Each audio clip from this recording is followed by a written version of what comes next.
कहीं आगे बढ़कर है। दुनिया जिस बीमारी को समझने में किसी को सफलता नहीं मिल रही, वायरल मैसेज में दावा किया जा रहा है कि इस बीमारी के शुरू होने से लेकर खत्म होने तक की पूरी कहानी हमारे वेद पुराणों में 10,000 साल पहले से दर्ज है। 10,000 साल पहले ही हो गई थी कोरोना की भविष्यवाणी। पूर्व के एक देश से चंद्रग्रहण पर कोरोना के फैलने की भविष्यवाणी। नारद संहिता में मौजूद है कोरोना की भविष्यवाणी। पुराणों में भी इस बीमारी का साफ साफ जिक्र। कोरोना के खत्म होने की तारीख भी पुराणों में दर्ज। यहीं से हमारी पड़ताल शुरू हुई। इस वायरल मैसेज के दावे बेहद चौंकाने वाले थे। वायरल खबर में कोरोना के पैदा होने से लेकर इसके खत्म होने तक की जानकारी की बात कही गई थी। साथ ही साथ इसके सूर्य ग्रहण से खास संबंध होने का दावा भी था। कोरोना की भविष्यवाणी 10,000 साल पहले ही हो चुकी है। कोरोना की भविष्यवाणी नारद संहिता सहित कई पुराणों में दर्ज। धरती के किसी पूर्वी देश से कोरोना फैलने का दावा। 2019 के आखिरी सूर्य ग्रहण के दिन से बीमारी शुरू होने का दावा। बीमारी के खत्म होने की भी सटीक भविष्यवाणी का दावा।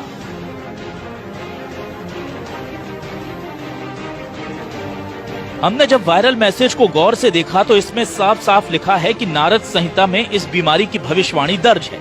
इसलिए हमने अपनी जांच की दिशा नारद संहिता के जानकार लोगों की तरफ मोड़ दी। हमारी टीम ने उन लोगों की तलाश शुरू की जो वेद पुराणों की भविष्यवाणियों के मामले में जानकारी रखते हो। काफी जद्दोजहद करने के बाद खुशकिस्मती से हमें मिल गए मनमोहन शर्मा। मनमोहन संस्कृत और ज्योतिष के छात्र हैं और कई विषयों पर रिसर्च भी कर चुके हैं। मनमोहन शर्मा ही वही शख्स हैं जिनकी रिसर्च में ये बात निकल कर सामने आई। उनका दावा है कि नारद संहिता में एक श्लोक है जिसमें इस बात का जिक्र किया गया है कि ये वायरस कब और कहां से आएगा। मैंने देखा कि महारोग शब्द मुझे यहाँ मिला। महारोग शब्द मिलने पर मैं आश्चर्यचकित हो गया और मुझे लगा कि हमारे ग्रंथों में ये बहुत पहले ये वर्णन किया है। उसके बाद जो है मेरी जो जिज्ञासा है और श्रद्धा है वो ज्योतिष के प्रति और तीव्र हुई।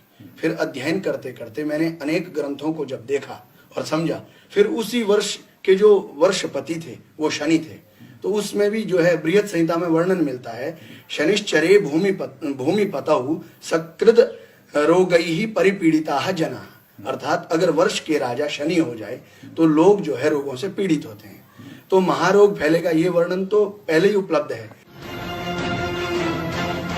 हमारे वेदों में इस बात का भी जिक्र है कि ये वायरस पूर्वी दिशा से आएगा, यानी चीन की दिशा से इस वायरस की आमद होगी। ये भी पहले से ही लिखा हुआ है। जिस दिन इस रोग की आरंभ बताया जाता है उस दिन पूर्वा भाद्रपदा नक्षत्र था और पूर्वा भाद्रपदा नक्षत्र में वशिष्ठ संहिता के अनुसार अगर कोई रोग फैलता है तो उसका जो उपचार है, उसकी जो शांति है, वो या तो उसमें बोला है कि 3 महीने, 2 महीने और 7 महीने तक उसका प्रभाव रहता है। तो हमारे अनुसार और ग्रंथों के अनुसार 25 मार्च तक इसका अधिक प्रभाव रहेगा और जून जुलाई तक जो है ये पूर्ण रूप से शांत हो जाएगा। इस रिसर्च में ये बात भी सामने निकल कर आई कि 25 मार्च तक कोरोना का असर कम हो जाएगा। मनमोहन इसके पीछे वजह भी बता रहे हैं जो पुराणों में कई जगह पर दर्ज है। अब हमारे सामने नारद संहिता की भविष्यवाणी के सबूत के तौर पर वो श्लोक मौजूद था जिसमें कोरोना की पूरी भविष्यवाणी थी, लेकिन हम इस खबर की पूरी पड़ताल कर लेना चाहते थे। क्या सच में वेदों में कोरोना की भविष्यवाणी है? क्या नारद संहिता के अलावा भी कहीं इस बीमारी का जिक्र है?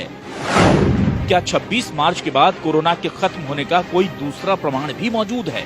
हम अपनी आंखों से वायरल मैसेज की हकीकत का सबूत नारद संहिता में देख चुके थे, लेकिन चूंकि मनमोहन शर्मा की रिसर्च पर ही ये मैसेज वायरल हुआ था, हमने इसे एक बार फिर परखने की जरूरत महसूस की। इसलिए हमने वेद पुराणों के एक और जानकार से इस बारे में बात की। जानकारों ने भी महामारी के चंद्र ग्रहण से सीधे संबंध का दावा किया और ये भी कहा कि किसी भी चंद्र ग्रहण का असर 6 महीने तक रहता है। इसलिए इस महामारी के पूरी तरह खत्म होने में पूरे 6 महीने लगेंगे, लेकिन इसका असर मार्च के अंत से ही दिखना शुरू हो जाएगा। तो जिस नक्षत्र पर ग्रहण हुआ करता है उस नक्षत्र पर अगले 6 महीने तक हम कोई शुभ कार्य भी नहीं करते। उस नक्षत्र में वो वर्जित हुआ करता है। विवाह संस्कार में, गृह प्रवेश में, अन्य संस्कारों में उस नक्षत्र को वर्जित कर देते हैं।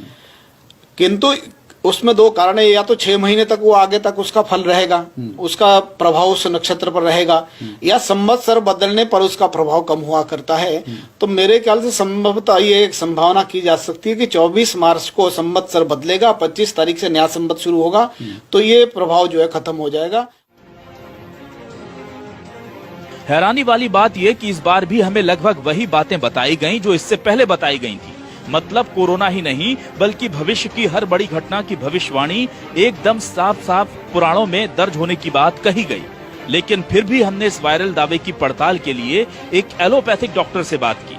डॉक्टर का साफ कहना था कि इस भविष्यवाणी की सत्यता को लेकर वो कुछ नहीं कह सकते, लेकिन हैरानी इस बात की थी कि वो भी मान रहे हैं कि मार्च के महीने के खत्म होते होते इस बीमारी का प्रकोप खत्म होने लगेगा, क्योंकि अप्रैल से गर्मी बढ़ेगी और गर्मी और वेदों की भविष्यवाणी के सूर्य ग्रहण के गणित का एक सा होना महज संयोग नहीं हो सकता। आफ्टर 27-28 डिग्री सेल्सियस में भी ये वायरस नहीं रह सकते। तो दिस से वन गुड थिंग, हमारे टेम्परेट कंट्री क्लाइमेट जहाँ होती है अभी गर्मी आ जाए तो आई एम श्योर ये वायरस